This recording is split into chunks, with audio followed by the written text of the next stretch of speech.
Campanha, né? Aviva o Senhor a tua obra, isso? Aqui é a área 43, área abençoada.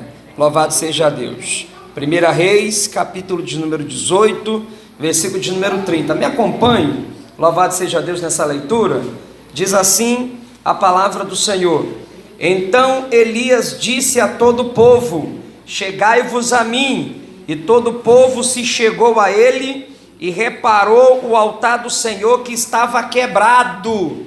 E Elias tomou 12 pedras, conforme o número das tribos dos filhos de Jacó, a qual veio a palavra do Senhor dizendo: Israel será o teu nome. E com aquelas pedras edificou o altar em nome do Senhor.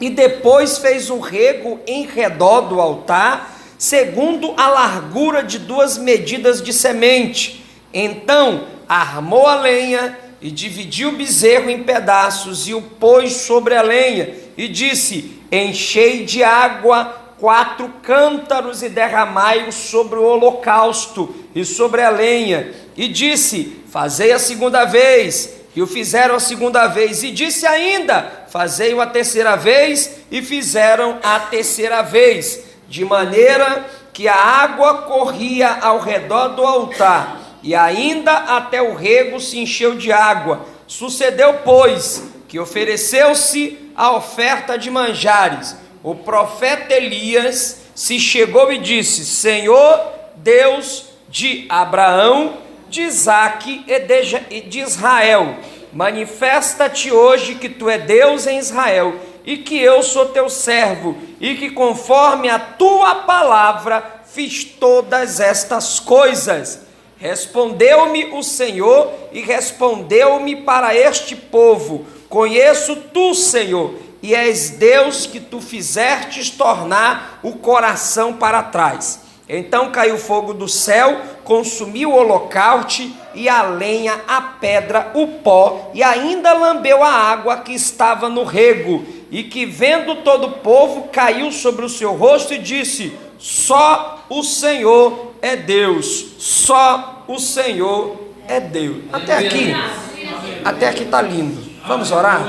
Senhor Deus, Pai Celestial, Senhor da glória, Papai querido, nos abençoa esta noite, Senhor. Espírito Santo, nos conduz uma palavra vinda do teu trono. Eu quero aprender mais de ti, Espírito Santo. A tua igreja quer aprender mais de ti esta noite, Papai querido. Nessa campanha de aviva a tua obra, nos ensina coisas grandes e poderosas que vão nos marcar para sermos agentes de avivamento aqui nessa igreja, agente de avivamento em Manaus e aonde nós chegarmos, no nome do Senhor Jesus, amém. Glória a Deus. Dê uma salva de palma para Jesus. Já que eu estou numa igreja pentecostal, você fica à vontade, viu? Fique à vontade para dar glória, nada me incomoda.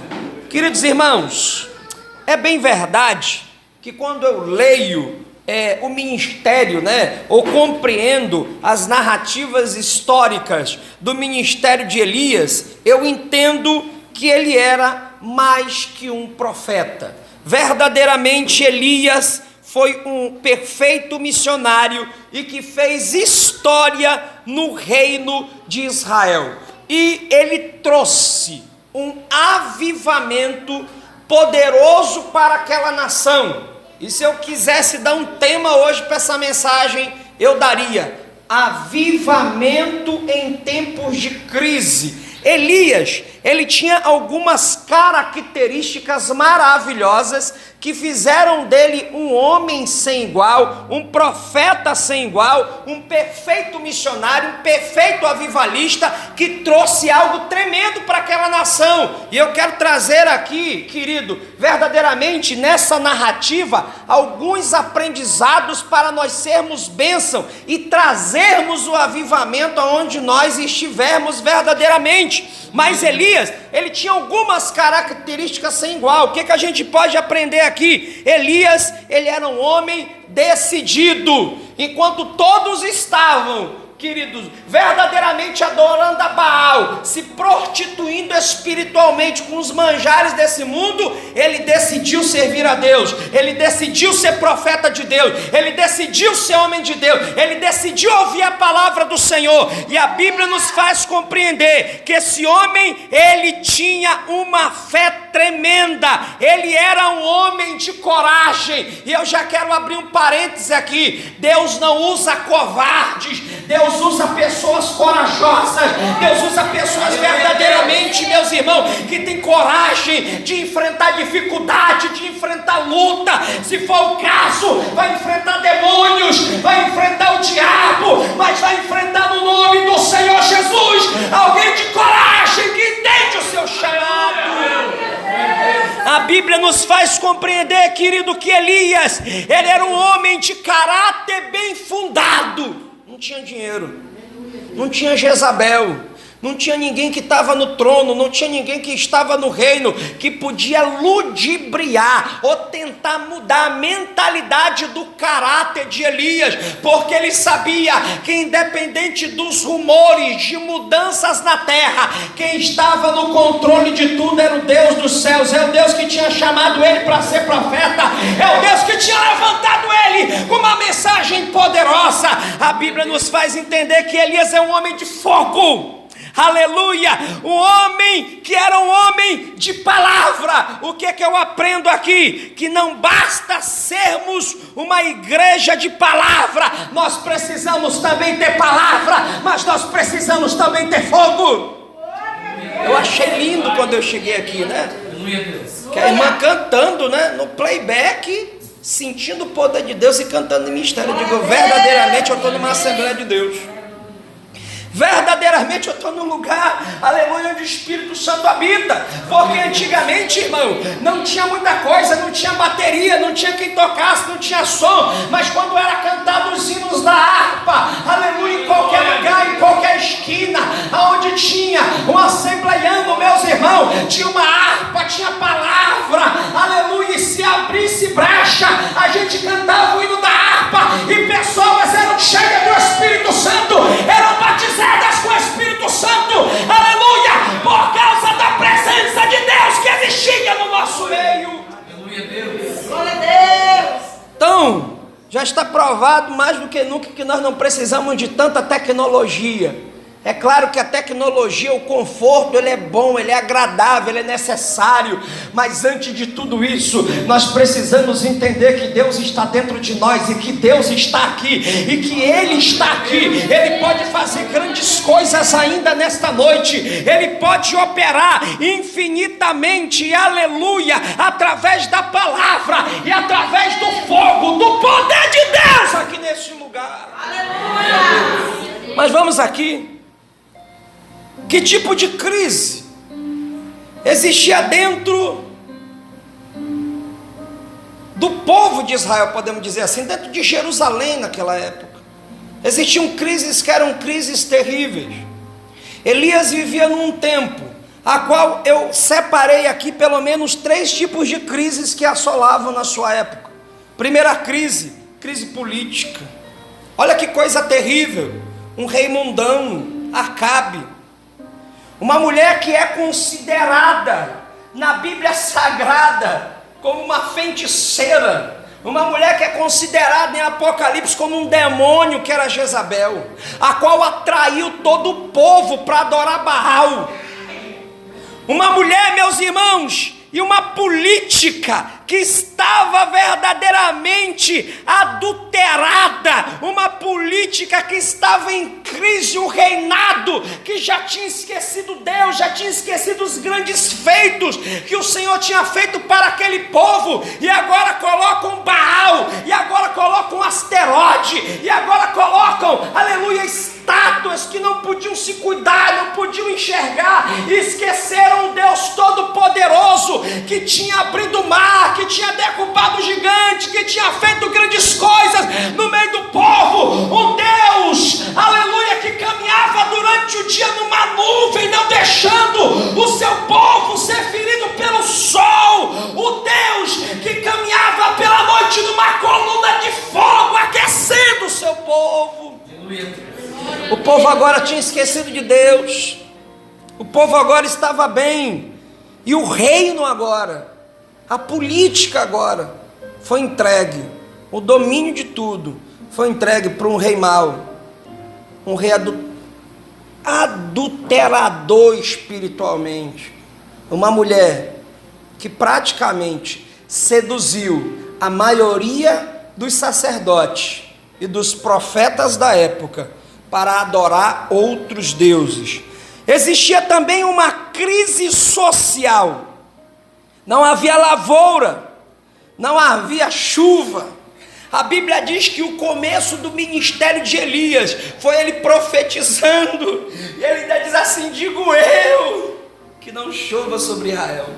E a história vocês já conhecem. 7 anos contados de hora e dias, não se chovia. E sabe o que é mais engraçado? É que Baal é o deus da agricultura. Eu não sei o que essa política adúltera tentou passar para a civilização, para os moradores de Jerusalém, porque se Baal é o deus da agricultura, da lavoura, sem chuva não podia ter alimento. Sem chuva não tinha plantação. Se Baal verdadeiramente fosse um Deus poderoso, ele mandava chuva, ele mandava lavoura. A pior época social aconteceu nos tempos de Acabe, nos tempos de Jezabel, aonde as pessoas estavam passando fome, porque a lavoura, o plantio não se dava na terra. A Bíblia nos faz entender que dessas duas crises são fichinhas para a terceira crise que iria acontecer. A terceira crise que iria acontecer era uma crise espiritual. A Bíblia nos faz entender que Jezabel era protetora oficial de Baal. 450 profetas de Baal e 400 profetas de Acera cultuavam constantemente, diariamente sobre Israel. A Bíblia nos faz entender, querido, que na mesa de Jezabel, esses sacerdotes, esses profetas de Baal e Asterote comiam e bebiam do bom e do melhor, enquanto o povo e os profetas do Senhor foram todos mortos. Existe até algo icônico aqui. Depois que Elias sai da caverna, ele vai dizer para Deus: Senhor, eu vou sair porque eu sou necessário. Eu vou sair porque eu sou importante. Eu vou sair porque, isso depois de todo o milagre que eu vou contar aqui, porque eu estou abrindo aqui uma chave para a gente entender que Deus, ele precisa e quer usar a gente. Aleluia. Mas se você não quiser ser usado, ele tem pessoas, aleluia, na fila para entrar e ser usado. Aleluia. Quando Elias sai da caverna, ele vai dizer para Deus: Deus, eu vou sair mesmo, eu vou comer desse pão mesmo, eu vou tomar dessa água mesmo, porque não tem outro Israel. Aí Deus vai dizer: Elias, estou tendo misericórdia de ti, vou te tirar daqui, porque tu és meu, quem te levantou fui eu. Mas se eu quisesse, tem 450 profetas, a qual eu alimento com pão e com água, enquanto tu eu alimento com carne, enquanto tu eu alimentei com trigo, enquanto tu as aves do céu têm te dado do bom e do melhor. Mas tem 450 ainda que eu tenho guardado dentro de uma caverna, que eu tenho alimentado com água e com pão, e a qualquer momento eu dou ordem e ele sai profetizando dentro de Israel. Entenda uma coisa: Deus quer te usar. E se Deus quer te usar, ele tem paralisado o ministério de alguns, porque existe tempo para tudo debaixo da terra. Se é o teu momento, levanta-te. Se é o teu momento, deixa Deus te usar. Se é o teu momento, ser profeta. Se é o teu momento, te aquece. Deixa a chama novamente reacender no teu coração e deixa Deus te usar como nunca.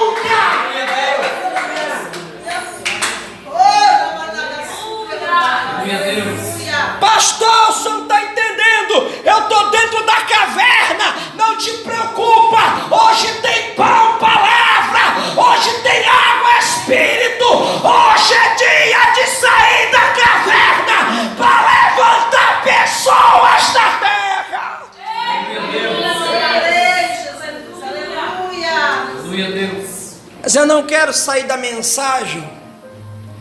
Eu estou falando aqui de uma problemática muito grande. Política, social. Ô pastor, está todo mundo frio. Espiritual, ô pastor, já tem alguns até que nem a paz do Senhor dão mais.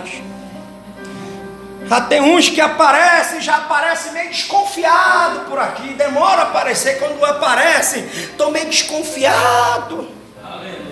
Já não bate mais palma, já não fala mais em mistério. Está aqui dentro, mas a mentalidade parece que está longe. Ei, quando as coisas estão boas é muito fácil avivamento. Quando o negócio está bom, meu Deus, quando a igreja está cheia, como tem muita gente, é muito fácil o pastor fazer um avivamento. Basta gritar que o povo já está cheio. Eu quero ver trazer avivamento em tempo de crise, como Elias trouxe.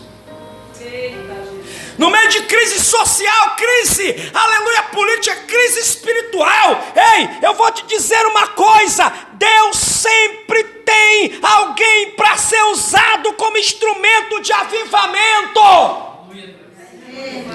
Pode todos se dobrarem a Baal e Asterote, pode a ponta da balança estar desigual, mas Deus sempre conta como alguém. A Bíblia nos faz entender que um dia Ele contou com Noé, a Bíblia nos faz entender que um dia Ele contou com Abraão, com Moisés, com Josué, Ele contou com Elias, e hoje, em 2020, Ele está contando com você para trazer um avivamento para essa terra. Você é um agente de avivamento. Você é um agente de bênção. Mas eu vou lhe dizer uma coisa: avivamento em tempo de crise não vem por acaso. Elias, ele vai tomar aqui algum preparo para que o avivamento chegasse. Aviva, Senhor, a tua obra. Como que Deus vai avivar essa obra, pastor? Vamos seguir Bíblia. Vamos para a Bíblia, coisa linda. Avivamento em tempo de crise. A primeira coisa que Elias vai fazer para trazer o avivamento, primeiro, ele vai reparar o altar. Ele vai dar uma olhada para o avivamento chegar. Ele vai dizer: opa, o altar está quebrado. Tem gente que não está usando mais o altar para adoração. Tem gente que não está usando mais o altar para orar. Tem gente que não está mais usando o altar para ler a palavra. O altar é a tua vida, crente. Vai pegando mistério aí. Aleluia. Tem gente que já não está mais usando esse altar para louvar. Tem gente que já não abre mais a harpa lá em casa para cantar. Aleluia. Porque crente, irmão, quando está na crise, quando está na prova, aleluia, ele pega a harpa. Ele não precisa estar dentro da igreja. Ele não precisa, aleluia, da visita do pastor, da visita da pastora. Quando ele deseja buscar a Deus, ele entra dentro do seu quarto, e o hino da harpa 84, ele vai começar a cantar e diz assim: não perturbeis o coração, porque eu sempre sou fiel. Eu fecho a boca do leão, na cova estou com Daniel. Aí você já começa a sentir algo diferente, porque o avivamento está chegando. Aleluia. O choro já bate no teu rosto. Aí Deus quer te apresentar e Ele vai dizer: sou eu aquele, o grande eu sou, e onde estás também estou. Não disse eu há muito já, pedi, dá-se-vos-á. Pedi com fé e com fervor, e vos darei o Consolador. Aleluia! Como é que está o teu altar? Porque pode todo mundo. Escute, estou falando de todo mundo lá fora, aqui dentro não. Pode todo mundo estar com o altar quebrado, mas o teu não pode. E se tiver quebrado, tem que reparar. Para vir um avivamento, tem que reparar o altar. A Bíblia fala de altar destruído, de trabalho que parou. Deus está falando com pessoas aqui. O que você fazia e parou? O que que você estava fazendo e parou? Como é que você quer um avivamento que o agente de avivamento é você? Como é que você quer sacudir um avivamento? Porque o instrumento que Deus vai usar para avivar é a tua vida, é o teu ministério, é a tua família, é as tuas mãos, é os teus pés. Altar destruído é trabalho que parou, ministério estagnado de alguém que era e hoje não é mais, perdeu a intimidade. Elias disse assim: não, meu irmão, vamos ajeitar o altar. Para ter avivamento tem que ajeitar o altar, tem que voltar a ter intimidade, tem que consertar, tem que voltar a orar, tem que voltar a buscar de todo o coração. Elias olhou para dentro do seu local aonde ele vivia, e ele disse assim: para o avivamento chegar, versículo 40, não pode existir presença de Baal. Meu Deus do céu, quantos querem avivamento aqui, irmão? Vocês querem que eu continue? Eu não vim aqui agradar vocês, eu vim aqui trazer uma mensagem de Deus para a vida de vocês. Para que o avivamento chegue é necessário tirar Baal. Baal é o impedimento responsável pelos anos de seca e de morte. Não, você não está entendendo. Baal é responsável porque a bênção parou, porque o milagre parou, porque a presença de Deus parou. A terra secou por causa de Baal, a morte chegou por causa de Baal. E o avivamento vai chegar. Tem que fazer igual ele, dar um chute naquele negócio. Dizer aqui não tem mais. Baal aqui não existe mais. Baal aqui não tem mais lugar nessa casa. Baal não tem mais lugar nesse ministério. Baal não tem mais lugar na minha vida.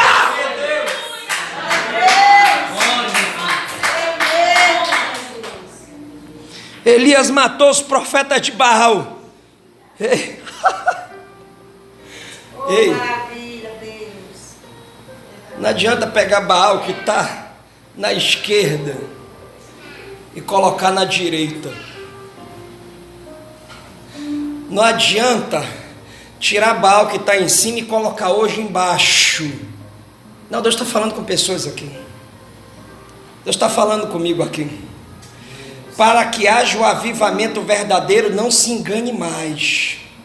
Não adianta mudar do lugar, não adianta hoje ele está em cima, aí coloca ele embaixo, bota o Senhor em cima, mas Baal está embaixo. Ainda tem lugar no teu coração, Baal. Deus está dizendo hoje: acaba com esse Baal, mata Baal de vez da tua vida, arranca ele de vez da tua casa, da tua vida, da tua parentela.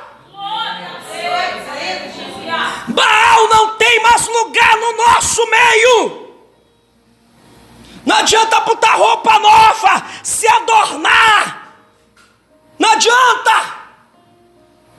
Para que a vida chegue, para que o milagre chegue, para que a tua casa reconheça Jesus como Salvador verdadeiramente, Baal tem que ser eliminado e o Senhor tem que ser levantado e tomar o lugar dele. Aleluia.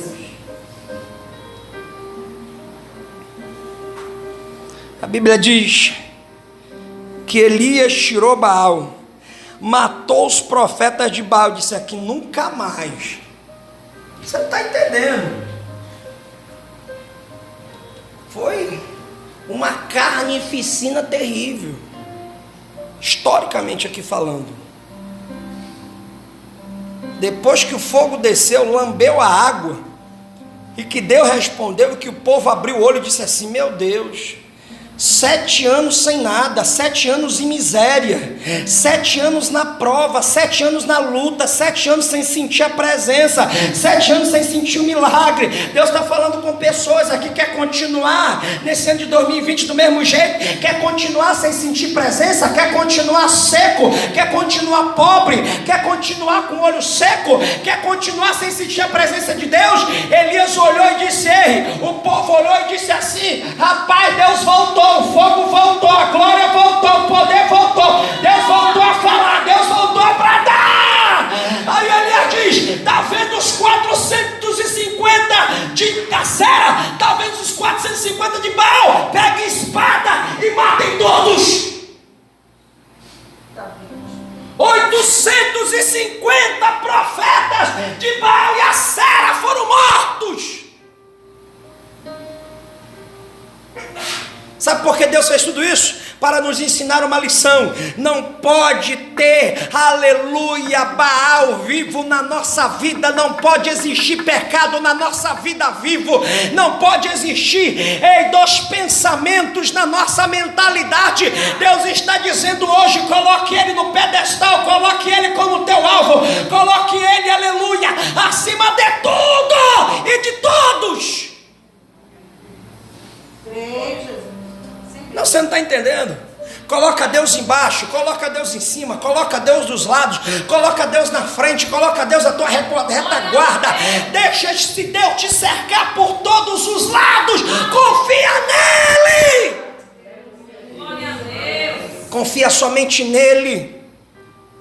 Deus está falando com pessoas aqui: para de confiar na tua força, para de confiar, aleluia, na força do braço, na tua inteligência. Esse ano Deus está falando aqui, Ele vai trazer avivamento em 2020, mas esse avivamento vem pela dependência total em Deus. Esse avivamento vem com uma fé sobrenatural. Ei, não importa se você esteja descendo o vale da sombra da morte, não importa, mas diga: Senhor, eu vou descer, mas tu vai estar comigo. Eu vou descer, mas o milagre vai acontecer. Eu vou descer, mas eu também vou subir para contar o milagre. Glória a Deus. Que eu não sou hipócrita, nem vim aqui para contar lorota. Nesse ano de 2020 vai acontecer prova, pastor? Vai ter decepção? Vai ter luta? Vai. Mas se Deus estiver te cercando por todos os lados, até tuas provas serão bênção, as tuas lutas serão vitórias, e tudo que acontecer na tua vida vai ser para a glória de Deus, vai ser para a glória do Senhor. Tudo aquilo que acontecer vai ser livramento, vai ser bênção, vai ser agir de Deus, porque o avivamento chega. Meu Deus.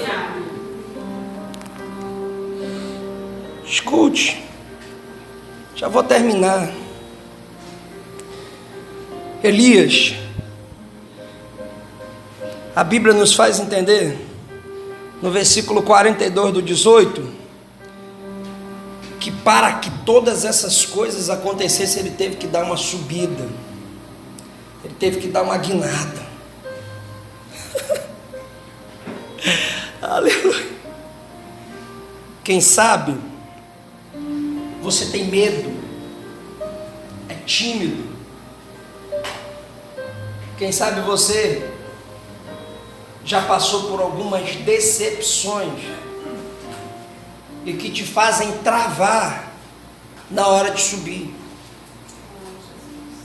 Eu estou pregando aquilo que eu conheço em 25 anos. Tem gente que já tem medo de subir. Ele chega no normal, pastor, no normal de chegar aqui, no normal até mesmo lá no cantinho dele sentir a presença de Deus, até falar em mistério, mas ele diz assim: daqui não passo, porque no dia que passei eu fui decepcionado, no dia que eu passei ninguém me viu, no dia que eu passei parece que me jogaram dentro da caverna. No dia que Elias subiu, a Bíblia nos faz entender que aquela mulher deu um recado para ele. Escute, Deus está falando com pessoas aqui. no dia em que Elias desceu, que ele decidiu subir, e a Bíblia diz que ele foi no ponto mais alto que existia na circunvizinhança, ele foi para o Monte Carmelo, ele subiu na maior altitude. Deus respondeu, 850 profetas foram mortos, mas a mulher disse assim: subiu muito alto, agora eu vou mandar te matar. Você sabe por que a gente tem medo de subir? Porque tem mais gente para nos derrubar do que para nos ajudar, enquanto nós estamos lá. Se preocupe não, sei muito bem disso. Tem mais gente para te olhar e dizer: repara, teu lugar não é aqui, hein? Teu ambiente não é aqui. Teu ambiente não é no altar, teu ambiente não é na célula, teu ambiente não é como líder. Eu vou te dizer, na autoridade do nome do Senhor Jesus, essa noite existe 3 estágios para você. Pega isso aí. Ou você fica como você está. Tá gostoso? Tá legal? Do jeito que você tá? Não responde não. Tá bom? É desse jeito que você quer viver? Pastor, estou na luta, estou na prova por causa disso. Ou você fica como está, ou você desce. Porque se você decidir ficar do jeito que está, não vai dar para Deus te usar em 2020. Porque Deus quer te usar para coisas maiores. Eita glória! E se você não está decidido a subir, então você tem que descer. Mas pastor, eu quero acreditar que Deus ainda usa. Eu quero acreditar que Deus ainda tem promessas comigo. E Ele tem. Eu vim aqui esta noite para dizer que Ele tem promessas contigo. Ele quer te usar como nunca. Então chegou o tempo de subir. Chegou o tempo de perder o medo e subir no Monte Carmelo da tua vida. Porque lá tem uma guerra onde Deus quer te usar para humilhar o diabo. Lá em cima tem uma luta muito grande. Lá em cima vai começar um avivamento que não vai parar mais. Não, você não está entendendo. Levanta a mão que eu quero profetizar. Lá em cima, para onde Deus vai te colocar, tem um avivamento que vai começar. Ele vai atingir a tua casa, ele vai atingir os teus filhos, ele vai atingir os teus vizinhos, ele vai atingir a circunvizinhança, ele vai atingir vários lugares. Ele vai atingir, esse avivamento vai atingir lá onde você trabalha, lá naquela linha de produção. Esse avivamento vai chegar aonde tu colocar a planta do teu pé, aonde você tiver os milagres, o avivamento, o poder de Deus vai chegar.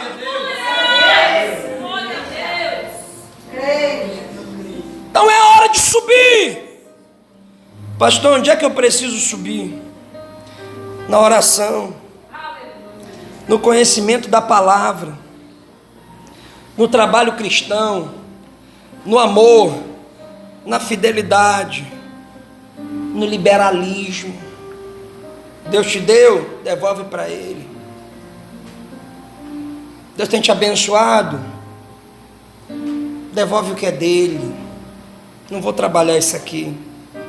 Pastor, onde é que eu tenho que subir? Deixa chegar dezembro de 2020 e te dar o gostinho de estar abraçado pelo menos com 3 pessoas dia 31. E com aquele sorriso Colgate. Sabe aquele sorriso que só o Espírito Santo ele pode te dar?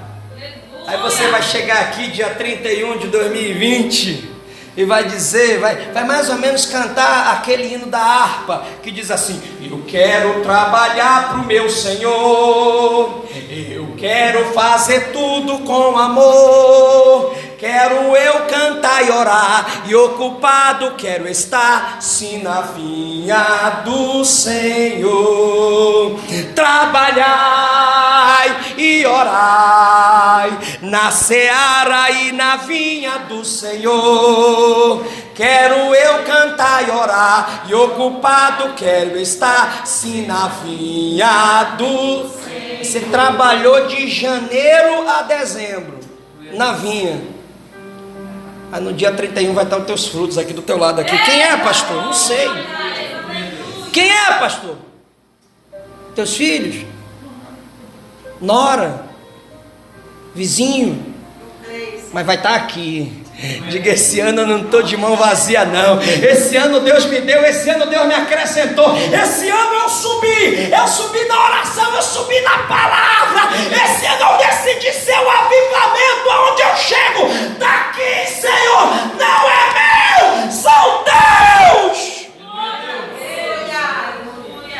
Aleluia, Deus. Aleluia. Rapaz, eu estou sentindo Deus aqui, eu já quero terminar. Eu já quero terminar, mas Deus está falando comigo também. Pastor, o que Elias fez? Ele subiu. Quinto lugar, ele se humilhou. Eita Deus, glória. Não, você não está entendendo. É legal.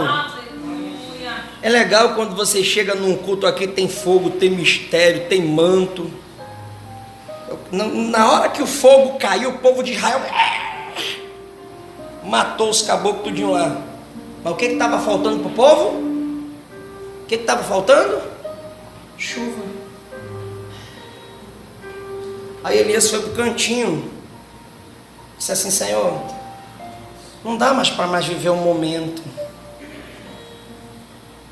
não dá mais para mais viver uma emoção. Rapaz, não dá mais para mais viver um engano, Senhor. Que lá dentro eu estou quente, mas lá fora eu estou frio. Que lá dentro eu estou alegre, mas quando chega lá naquele quarto lá, a tristeza entra dentro do meu coração e eu não consigo mais nem ler, nem fazer mais nada.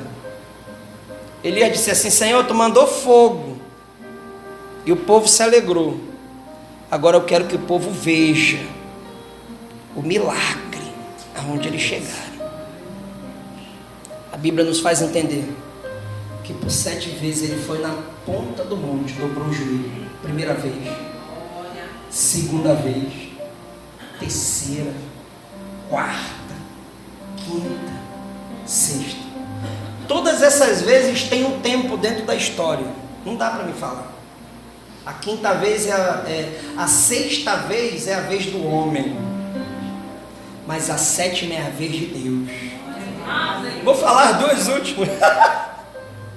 O número 6 significa homem, mas o número 7 significa a perfeição de Deus. Qual foi a vez que a nuvem apareceu? Na vez de Deus. E foi uma nuvenzinha do tamanho da mão. Ele precisou de muita coisa para acreditar? Tem gente que está aqui essa noite precisando de muita coisa. Ah, pastor, eu pensei que ia ter isso, eu pensei que ia ter Você está querendo muita coisa. Eu estou te dando hoje palavra. Elias não precisou de muita coisa para acreditar. Elias não precisou de muita coisa. Quando ele olhou ali, o que está acontecendo? O que você viu? Eu digo: pai, profeta, eu vi. Dessa vez eu vi. Nas 6 vezes não vi nada. Mas na 7ª agora, eu vi uma nuvenzinha do tamanhozinho da mão de um homem. Aí ele diz assim: apressa-te, corre e manda Elias ir para casa, porque vai vir uma abundante chuva sobre Israel. Dê uma salva de palma para Jesus. Hoje Deus está falando com pessoas aqui: humilha-te, se curva na presença de Deus. Quanto mais você se curva, quanto mais você se humilha, quanto mais você desaparece, mais Deus vai aparecer na tua vida. Oh, Ramandarabakovia Namassuri Andaramanaga. Quando você desaparecer, o Rei dos Reis, o Senhor dos Senhores, o Criador do Universo, aquele que declarou eu sou, ele vai aparecer e vai fazer o milagre necessário. Ele vai fazer o milagre que você precisa. Ele vai operar naquilo que você está precisando, aquilo que o homem não pode fazer, no teu ambiente natural. Ele vai descer e vai transformar aquele ambiente natural num ambiente sobrenatural de graça e de milagre.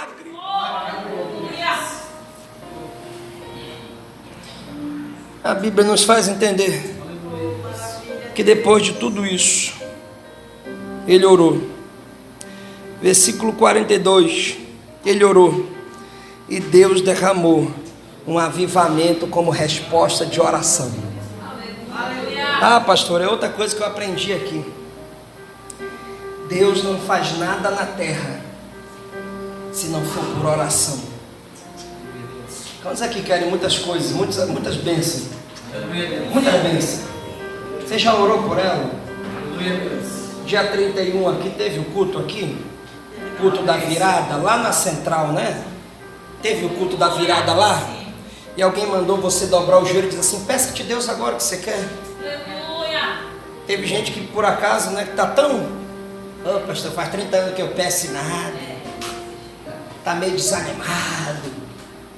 Hoje eu vou te dar a oportunidade de tu pedir aqui. Hoje eu vou te dar a oportunidade, em nome de Jesus eu vou orar.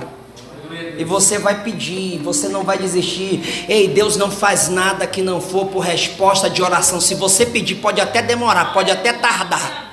Ei, a Bíblia diz em Isaías capítulo 9, versículo 6, sobre o filho que nos deu. Foi uma profecia, mas demorou 700 anos para se cumprir. Quantos creem que você vai orar e ainda vai acontecer em vida? Quantos creem que aquilo que você orar nessa casa de oração vai acontecer em vida? Em vida.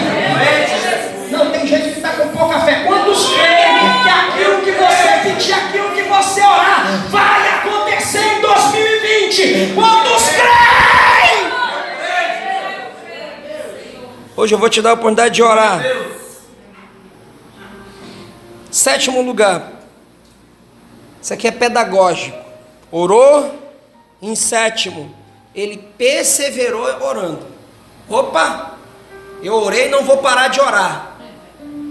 Eu vou bater. Eu vou continuar orando. Ele já ouviu, mas eu vou continuar orando para ele ver que existe aqui na terra alguém de fé, alguém que está perseverando, alguém que está acreditando, alguém que não desistiu. E a Bíblia diz que depois de tudo isso, depois que ele repara o altar, depois que ele destrói esse altar, depois verdadeiramente que ele sobe, depois que ele tira Baal, depois que verdadeiramente ele se humilha, que ele ora, que ele continua perseverando em oração, o avivamento chega, o milagre chegou, o impossível chegou. E eu quero te dizer que em tempos de crise, Deus